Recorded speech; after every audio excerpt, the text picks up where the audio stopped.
السلام علیکم ورحمۃ اللہ وبرکاتہ۔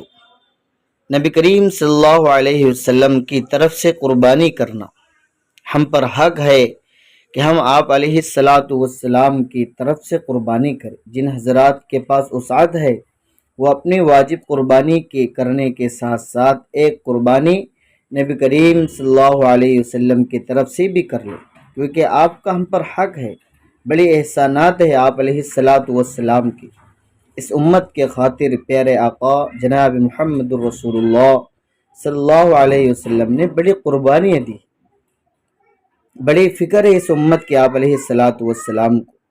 حضرت حنش رحمۃ اللہ علیہ فرماتے ہیں کہ حضرت علی رضی اللہ تعالیٰ عنہ نے 2 مینڈوں کی قربانی کی، ایک مینڈا نبی کریم صلی اللہ علیہ وسلم کی طرف سے اور ایک مینڈا اپنی طرف سے، اور فرمایا مجھے رسول اللہ صلی اللہ علیہ وسلم نے حکم دیا کہ میں ان کی طرف سے قربانی کروں، لہٰذا میں ہمیشہ آپ صلی اللہ علیہ وسلم کی طرف سے قربانی کرتا رہوں گا۔ یہ حضرت علی رضی اللہ تعالیٰ عنہ کا معمول تھا۔